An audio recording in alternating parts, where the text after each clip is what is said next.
ஆக்சுவலா இதுல 1.5K ரெசல்யூஷனே கிடையாது. நம்ம டெக் ப்ரோஸ் மேல தப்பு இல்ல. இந்த மூணு போன்லயுமே ஒரே SoC தான் யூஸ் பண்ணிருக்காங்க. இந்த போனுக்கு அப்கிரேட் பண்ணலாமா அப்படின்னு கேட்டீங்கன்னா வேணாம்னு தான் சொல்லுவேன். இப்படி 6 மாசத்துக்கு ஒரு தடவை போன் லான்ச் பண்றதுனால போனோட வேல்யூ பாத்தீங்கன்னா ரொம்ப மட்டமா போயிட்டு இருக்கு.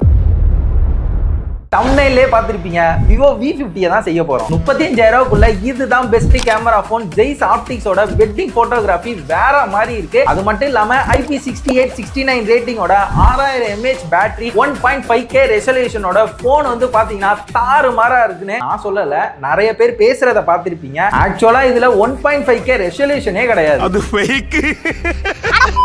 அப்புறம் ஒரு வருஷத்துல மூணாவது ஜெனரேஷன் அதாவது V30 லான்ச் பண்ணி ஒரு வருஷத்துல V40 லான்ச் பண்ணிட்டாங்க. இப்போ V50 லான்ச் பண்ணிட்டாங்க. இந்த மூணு போன்லயுமே ஒரே SoC தான் யூஸ் பண்ணிருக்காங்க. பெருசா ஓரளவுக்கு அப்கிரேட் இருந்தாலும் இந்த போன்ல டவுன் கிரேடும் இருக்கு. V30 கம்பேர் பண்ணும்போது இதெல்லாம் பார்க்கும்போது ப்ரோ அப்ப இந்த போன் ஒர்த் இல்லையா, வாங்க வேணாமா அப்படின்னு உங்களுக்கு தோணுச்சுன்னா இந்த வீடியோ ஃபுல்லா பாருங்க. எல்லாத்தையும் பத்தி டீடைல்டா சொல்றேன். அதுக்கப்புறம் இந்த போனை வாங்கலாமா வேணாமான்றதை எப்போதும் போல நீங்களே முடிவு பண்ணிக்கோங்க. ஃபர்ஸ்ட் இந்த 1.5K ரெசல்யூஷன் பஞ்சாயத்தை பத்தி பேசிடலாம். போன் லான்ச் ஆனப்போ நிறைய பேர் பாத்தீங்கன்னா இந்த போன்ல 1.5K ரெசல்யூஷன் இருக்குன்னு சொன்னாங்க. ஆக்சுவலா நம்ம டெக் ப்ரோஸ் மேல தப்பு இல்ல. ஏன்னா லான்ச்சுக்கு முன்னாடி பிராண்ட் பாத்தீங்கன்னா ப்ராடக்ட் அண்ட் அதோட டீடைல்ஸ் வந்து சென்ட் பண்ணிடுவாங்க. அதை வச்சு தான் எல்லாரும் பேசுவாங்க. அதாவது ஸ்பெக்ஸ் மட்டும், மத்தது எப்படின்லாம் எனக்கு தெரியாது. சோ இங்க என்ன நடந்திருக்குன்னா பிராண்ட் தான் மிஸ்லீட் பண்ணிருக்காங்க. இப்போ அவங்க வெப்சைட்லயே மென்ஷன் பண்ணிருக்காங்க. இத பாக்கும்போது உங்களுக்கே என்ன கதைன்னு தெரிஞ்சிருக்கும். 1.5K ரெசல்யூஷன் ரொம்ப கூவரியடா, அது இருந்தா என்ன பிளஸ்னு சொல்ல மாட்டேடான்னு கேட்டீங்கன்னா சொல்றேன். 1.5K ரெசல்யூஷன் இருக்கிறதுனால பிக்சல்ஸ் பாத்தீங்கன்னா கொஞ்சம் ஜாஸ்தியா ஆகும். சோ அது இருக்கிறதுனால நீங்க பாக்குற கண்டென்ட்ல டீடைல்ஸ் பெட்டரா இருக்கும், இன்னும் கொஞ்சம் கிறிஸ்பாவும் இருக்கும். இந்த டிஸ்ப்ளே கம்பேரிசனை பார்க்கும்போது என்ன கதைன்னு உங்களுக்கே தெரிஞ்சிருக்கும். மத்தபடி கொடுத்திருக்கிற டிஸ்ப்ளே நல்லா இல்லாமலாம் இல்ல,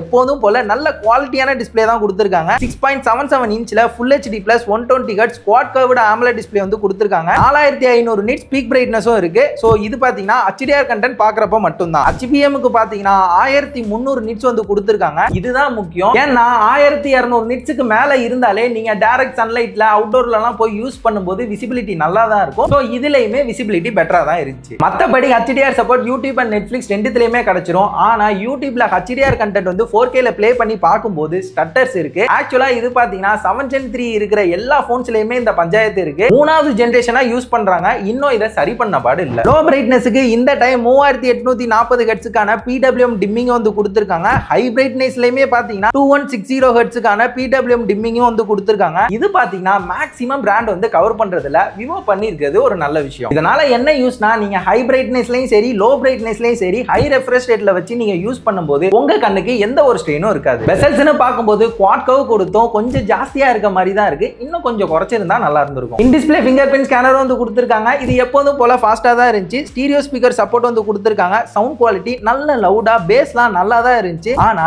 ரிச்சா இல்ல, ஒரு மாதிரி சாஃப்டா இருந்துச்சு. இன்னும் கொஞ்சம் பெட்டரா பண்ணிருந்தா நல்லா இருந்திருக்குமோன்னு தோணுச்சு. அதே மாதிரி டால்பி அட்மாஸ்க்கான சப்போர்ட் வந்து இல்ல. அப்புறம் IR பிளாஸ்டரும் இல்ல. டியூவல் நானோ சிம் ஸ்லாட் தான் வந்து கொடுத்திருக்காங்க. நீங்க மெமரி கார்டு போட்டுக்க முடியாது. ஓவராலா மல்டிமீடியா எக்ஸ்பீரியன்ஸ் பாத்தீங்கன்னா குறை சொல்ற மாதிரி இல்ல, நல்லா தான் இருக்கு. என்ன டால்பி அட்மாஸ் சப்போர்ட் கொடுத்திருக்கலாம். அப்புறம் இந்த 1.5K ரெசல்யூஷனை டவுன் கிரேட் பண்ணி Full HD கொடுத்தாங்களா, அதுவும் கொடுக்காம இருந்திருக்கலாம். ஆனா அப்படி கொடுத்ததுனால என்ன இங்க பிளஸ்ஸா இருக்கு அப்படின்னா எஃபிஷியன்சி பெட்டரா இருக்கு அப்படின்னு மட்டும் கொடுக்க முடியாது. ஏன்னா விவோ V40 ல பாத்தீங்கன்னா பேட்டரி லைஃப் பெட்டரா உங்களுக்கு வேணும்னா Full HD க்கு மாத்தி யூஸ் பண்ணிக்கோங்கன்னு ஆப்ஷன்லாம் கொடுத்துட்டு இப்போ இதுல கட் பண்ணிருக்கிறது எனக்கு வருத்தம் பா. 6000 mAh பேட்டரி கெபாசிட்டி வந்து கொடுத்திருக்காங்க. 90 வாட் ஃபிளாஷ் சார்ஜரோட இதை யூஸ் பண்ணி இந்த போனை ஃபுல் சார்ஜ் பண்றதுக்கு அதாவது 1 to 100% ஃபுல் சார்ஜ் பண்றதுக்கு 50 நிமிஷம் ஆச்சு. பேட்டரி லைஃப்னு பார்க்கும்போது என்னோட ஹெவி யூஸ்க்கு 1.5 மணி நேரம் கேமரா, 3 மணி நேரம் கேம் பிளே, 2 மணி நேரம் சோஷியல் மீடியா, அரை மணி நேரம் பாட்டு கேட்கறதுன்னு இந்த அளவுக்கு ஹெவியா யூஸ் பண்ணியுமே எனக்கு 7.5 மணி நேரம் ஸ்கிரீன் ஆன் டைம் வந்து கிடைச்சது. இது உண்மையாவே ரொம்ப நல்ல SOTங்க. நீங்க நார்மலா யூஸ் பண்றீங்க அப்படின்னா கண்டிப்பா உங்களுக்கு 9 ஹவர்ஸ்க்கு மேல ஸ்கிரீன் ஆன் டைம் வரும். அப்படி பார்க்கும்போது தாராளமா உங்களுக்கு 2 நாளைக்கான பேட்டரி லைஃப் வந்து கிடைச்சிரும். விவோ ரீசன்ட் டைம்ல பாத்தீங்கன்னா பேட்டரி ஆப்டிமைசேஷன் சூப்பரா பண்றாங்க. இந்த அளவுக்கு பேட்டரி கெபாசிட்டி கொடுத்துமே வெயிட்டும் திக்னஸும் பாத்தீங்கன்னா கம்மியா வச்சிருக்காங்க. வெயிட் பாத்தீங்கன்னா 193 கிராம் தான் இருக்கு. திக்னஸ் 7.4 mm தான் இருக்கு.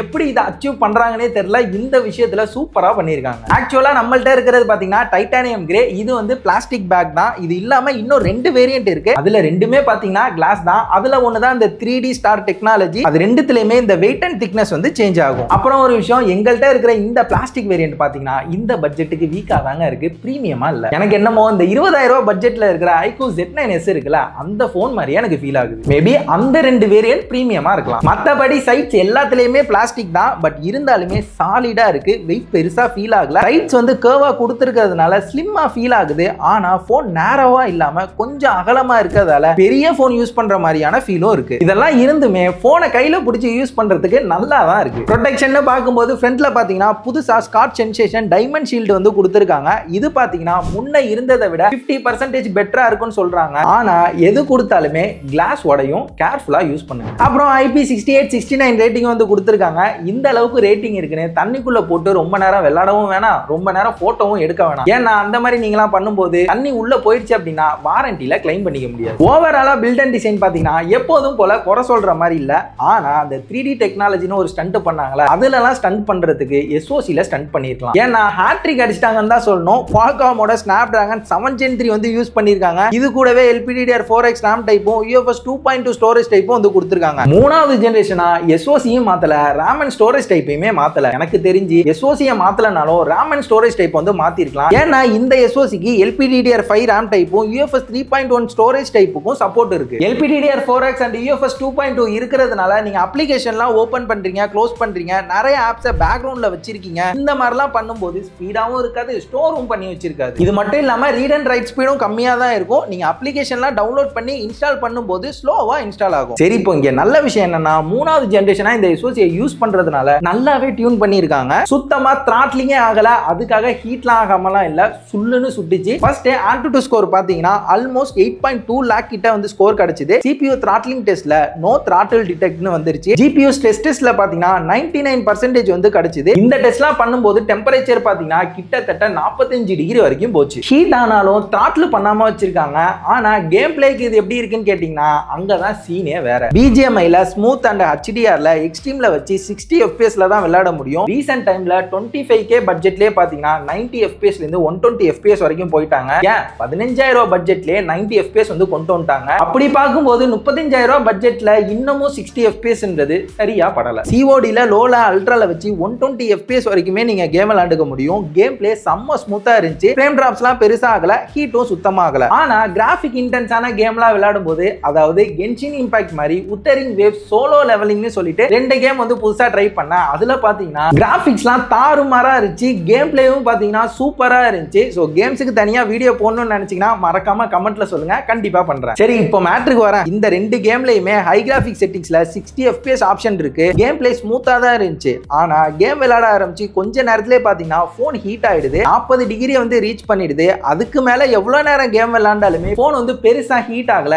ஆனா ஸ்டட்டர்ஸ் வந்து ஆகுது. சோ அப்படி பார்க்கும்போது இந்த போன் பாத்தீங்கன்னா BGMI CODக்கு ஓகே, கிராஃபிக் இன்டென்ஸான கேமுக்கு செட் ஆகாது. மத்தபடி நார்மல் யூஸ்க்கு எந்த ஒரு பிரச்சனையுமே இல்ல. இந்த மாதிரி விஷயத்துக்கு கேப்பபிளான SoC தான். சோ இந்த பஞ்சாயத்து பாத்தீங்கன்னா ஒரு 20,000 25,000 பட்ஜெட்ல இருந்துச்சுன்னா பரவாயில்லன்னு சொல்லலாம். 35,000 பட்ஜெட்ல இருக்குங்கும் போது ஏத்துக்க முடியல. ரீசெண்டா Oppo Reno சீரிஸ்லயே பாத்தீங்கன்னா ப்ரோ மாடலுக்கும் பேஸ் மாடலுக்கும் ஒரே SoCயை கொடுத்து கேமரால மட்டும் வித்தியாசத்தை வச்சிருந்தாங்க. அந்த மாதிரி கொடுத்திருந்தாங்கன்னா கொஞ்சம் நல்லா இருந்திருக்கும். என்ன பொறுத்த வரைக்கும் Snapdragon 8s Gen 3, Sound Plus Gen 3 இல்ல MediaTekோட Dimensity 8350 ஆவது கொடுத்திருந்திருக்கலாம். சரி, இனிமே பேசி என்ன போகுது, அடுத்து ஒரு நல்ல விஷயம் பண்ணிருக்காங்க. அதை பத்தி என்னன்னு பார்ப்போம். சாஃப்ட்வேர் பாத்தீங்கன்னா இந்த டைம் நல்லாவே இம்ப்ரூவ் பண்ணிருக்காங்க. Android 15 மேல FunTouch OS 15 வந்து ரன் ஆகுது. இந்த போனுக்கு 3 வருஷத்துக்கான OS அப்டேட்டும் 4 வருஷத்துக்கான செக்யூரிட்டி பேட்ச் அப்டேட்டும் தருவோம்னு சொல்லியிருக்காங்க. FunTouch OS 15ல எல்லாமே கொஞ்சம் கிளீனா யூஸ் பண்ண ஸ்மூத்தா இருக்கு. அனிமேஷன்லாம் இம்ப்ரூவ்டா இருக்கு. மெயினா ப்ளாட்வர்ஸ் கம்மியா இருக்கு. அப்புறம் ஐகான்ஸ், கண்ட்ரோல் பேனல் இதெல்லாம் கொஞ்சம் அவுடேட்டடா இருக்கிற மாதிரி தான் தோணுது.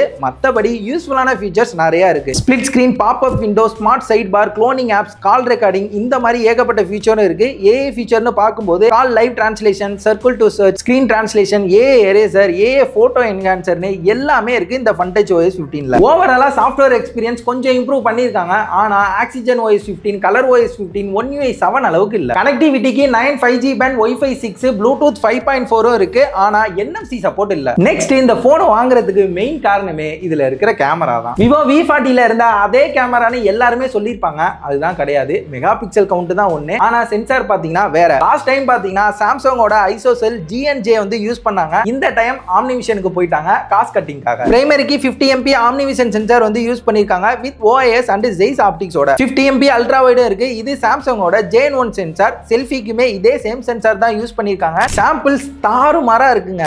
என்ன கண்டிஷன்ல எடுத்தாலும் சரி, டைரக்ட் சன்லைட்ல எடுத்தாலும் சரி, லோ லைட் கண்டிஷன்ல எடுத்தாலும் சரி, பேக் லைட் கண்டிஷன்ல எடுத்தாலும் சரி, அவுட்புட் ரொம்பவே நல்லா இருக்கு. இந்த இமேஜை பாருங்க, பார்த்தோனே அவுட்புட் சூப்பரா இருக்குன்னு சொல்ற அளவுக்கு தான் இருக்கு. அது மட்டும் இல்லாம இந்த இமேஜ்ல பேக் லைட் கண்டிஷன்ல எடுத்தும் சப்ஜெக்ட்ல எவ்வளவு டீடைல்ஸ் இருக்குன்னு பாருங்க. கலர்ஸ்க்கு எப்போதும் போல விவிட், டெக்ஸ்சர், Zeiss நேச்சுரல்னு 3 மோட் வந்து கொடுத்திருக்காங்க. ஒவ்வொன்றுத்திலயும் எடுத்த இமேஜஸை பார்க்கும்போதே வித்தியாசம் என்னன்னு உங்களுக்கே தெரிஞ்சிருக்கும். நான் மேக்ஸிமம் விவிட்ல தான் எடுத்தேன். உங்களுக்கு நேச்சுரல் கலர்ஸ் வேணும் அப்படின்னு நினைச்சீங்கன்னா Zeiss நேச்சுரல்ல எடுத்துக்கலாம். மற்றபடி பிரைமரியில எடுக்கிற இமேஜ் பாத்தீங்கன்னா டீடைல்ஸ் பெட்டரா இருந்துச்சு, டைனாமிக் ரேஞ்ச் பெட்டரா இருந்துச்சு. என்ன கலர்ஸ் கொஞ்சம் பூஸ்டடா, ஸ்கின் டோன்ஸ்லாம் லைட்டா நேச்சுரலா இல்லாம பிரைட்டா இருக்கு. ஒரு சில இடத்துலயுமே இமேஜ் ஓவர் ஷார்பன் பண்ண மாதிரி இருக்கு. பட் டைரக்ட் சன்லைட்லலாம் எடுக்கிறப்ப இமேஜ் சேச்சுரேட்டடா இல்லாம அவுட்புட் நல்லா தான் இருந்துச்சு. 2xல எடுக்கிற இமேஜஸ்மே நல்லா தான் இருந்துச்சு. இதுல எடுக்கிற லோ லைட் ஷாட்ஸுமே பெட்டரா இருந்துச்சு. நாய்ஸ்லாம் ஜாஸ்தியா இல்ல. என்ன ஒரு சில இடத்துல நாய்ஸை கட் பண்றேன்னு சொல்லிட்டு இமேஜஸ் ஆஃப் பண்ணிடுறாங்க. இந்த போனோட மெயின் விஷயமே போர்ட்ரேட் தான்.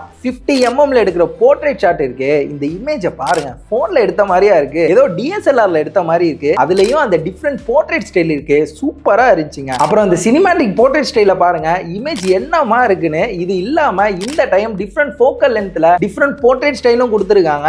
இதுவும் இல்லாம இப்படி மேல ஸ்வைப் பண்ணீங்கன்னா இந்த ஃபிலிம் கேமரா வந்து ஓபன் ஆயிடும். இதுலயுமே டிஃபரெண்ட் ஃபோக்கல் லென்த், டிஃபரெண்ட் ஃபில்டர்ஸோட டிஃபரெண்ட் போட்டோகிராஃபி பேப்பர்ஸும் வந்து கொடுத்துருக்காங்க. இதுல நீங்க இந்த மாதிரி போட்டோஸும் எடுத்துக்கலாம். இதுல போட்டோ எடுக்கும் போது இன்ஸ்டன்ட் டிஜிட்டல் கேமரால போட்டோ வர மாதிரி ஒரு அனிமேஷன் பண்ணிருக்காங்க. அந்த ஃபீட்பேக்குமே பாத்தீங்கன்னா ரொம்பவே நல்லா இருந்துச்சு. அப்புறம் அல்ட்ரா வைட்ல எடுக்கிற சாம்பிள்ஸும் நல்லா தான் இருந்துச்சு. டீடைல் பெட்டரா இருக்கு. கலர்ஸ் பிரைமரிக்கு ஈக்குவலா இருந்துச்சு. ஈவன் லோ லைட்லயுமே நல்ல இமேஜ் வந்து கிடைச்சது. இதுலயே ஆட்டோ ஃபோக்கஸ் இருக்கிறதுனால மேக்ரோ போட்டோஸும் எடுத்துக்க முடியும். இந்த அளவுக்கு ஜூம் பண்ணாலும் டீடைல்ஸ் வந்து பெட்டரா இருக்கு. ஏதோ கொடுக்கணும்னு கொடுக்காம விவோ பாத்தீங்கன்னா சூப்பரா பண்ணிருக்காங்க. செல்ஃபியோட அவுட்புட்டுமே ரொம்பவே நல்லா தான் இருந்துச்சு. கலர், ஸ்கின் டோன்ஸ், டீடைல்ஸ் எல்லாமே நல்லா இருந்துச்சு. ஈவன் பேக்லைட் கண்டிஷன்லயுமே நல்ல ரிசல்ட் வந்து கிடைச்சது. இந்த டைம் இதுலயுமே டிஃபரெண்ட் போர்ட்ரேட் ஸ்டைல் வந்து கொடுத்திருக்காங்க. இந்த மாதிரி போட்டோஸும் எடுத்துக்க முடிஞ்சது. அவுட்புட் குறையே சொல்ல முடியாது. வீடியோன்னு பார்க்கும்போது ஃப்ரண்ட் அண்ட் பேக் ரெண்டுத்துலயுமே 4K 30 FPS வந்து வீடியோ எடுத்துக்கலாம். அவுட்புட் ரொம்பவே நல்லா இருந்துச்சு. ஸ்டெபிலைசேஷனும் பெட்டரா இருந்துச்சு. இது மட்டும் இல்லாம Zeissோட சினிமாட்டிக் போர்ட்ரேட் வீடியோவும் இருக்கு. இதுல நீங்க 1080p 24 FPS ல வந்து ஷூட் பண்ணிக்க முடியும். சாம்பிள்ஸ் இதுவும் நல்லா தான் இருந்துச்சு. செல்ஃபில எடுத்த சினிமாட்டிக் வீடியோவுமே பாருங்க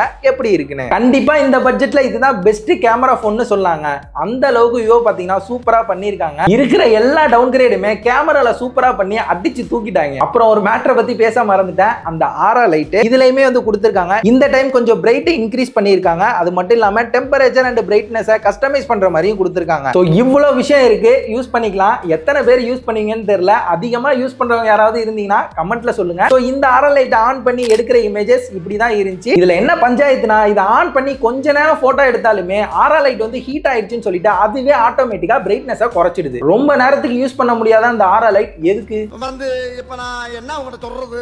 சோ இவ்வளவுதாங்க இந்த போன். இந்த போனோட பிரைஸ்னு பார்க்கும்போது 8/128 GB வேரியண்ட்டை 35,000 ரூபாய்க்கு லான்ச் பண்ணிருக்காங்க. இந்த பிரைஸுக்கு என்ன பொறுத்த வரைக்கும் SoC மட்டும் இன்னும் கொஞ்சம் பவர்ஃபுல்லா கொடுத்திருந்தாங்கன்னா பெஸ்ட் கேமரா போன் மட்டும் இல்லாம பிளாக்ஷிப்புக்கே டஃப் கொடுக்குற மாதிரி best premium mid range smart போனா இருந்திருக்கும். மத்தபடி புதுசா இப்போதான் நான் விவோ போன் வாங்கலாம்னு இருக்கேன். 35,000 ரூபாய் பட்ஜெட்ல எனக்கு கேமரா வந்து பெஸ்டா இருக்கணும் அப்படின்னு நினைச்சீங்கன்னா இதுதான் உங்களுக்கு ஒரே ஆப்ஷன். இல்ல நான் விவோ V30 வச்சிருக்கேன், இந்த போனுக்கு அப்கிரேட் பண்ணலாமா அப்படின்னு கேட்டீங்கன்னா வேணான்னு தான் சொல்லுவேன். ஏன்னா விவோ V50 வாங்கினவங்களுக்கே இந்த போன் வேல்யூவான்னு கேட்டீங்கன்னா என்ன பொறுத்த வரைக்கும் டவுட் தான். ஏன்னா இன்னும் 6 மாசத்துல விவோ V60 லான்ச் பண்ணாலுமே பண்ணிடுவாங்க. இப்படி 6 மாசத்துக்கு ஒரு தடவை போன் லான்ச் பண்றதுனால போனோட வேல்யூ பாத்தீங்கன்னா ரொம்ப மட்டமா போயிட்டு இருக்கு. ஏன் இப்படி சொல்றேன்னா, விவோ V30 V40 வாங்கினவங்க நிலைமையெல்லாம் யோசிச்சு பாருங்க. ஏன்னா அந்த போனை வாங்கி ஒரு வருஷத்துல இருந்து 6 மாசம் தான் ஆயிருக்கும். இப்ப அவங்க அந்த போனை விற்கணும்னு நினைச்சாங்கன்னா என்ன ரேட்டுக்கு எடுத்துப்பாங்க நீங்களே நினைச்சு பாருங்க. சோ பிராண்ட் அவன் லான்ச் பண்ணிட்டான், இவன் நிறைய லான்ச் பண்ணிட்டான், நம்மள மறந்துடுவாங்கன்னு சொல்லிட்டு கடமைக்கு ஒரு போனை லான்ச் பண்ணாம பொறுமையா வருஷத்துக்கு ஒரு போனுன்னு நல்ல ஸ்பெக்ல நல்ல பிரைஸ்ல லான்ச் பண்ணீங்கன்னா ரொம்பவே நல்லா இருக்கும். வாங்க போறவங்களுக்குமே நிறைய விதத்துல யூஸ்ஃபுல்லாகவும் இருக்கும். சோ இதுதான் என்னோட கருத்து. இந்த வீடியோ பார்த்ததுல உங்களுக்கு என்ன தோணுச்சு? இந்த போனை பத்தி நீங்க என்ன நினைக்கிறீங்க? ஒருத்தா இல்லையா? இந்த போனை நீங்க வாங்குவீங்களா மாட்டீங்களா? என்ன தோணுதோ அதை கமெண்ட்ல சொல்லுங்க, அங்க டிஸ்கஸ் பண்ணுவோம்.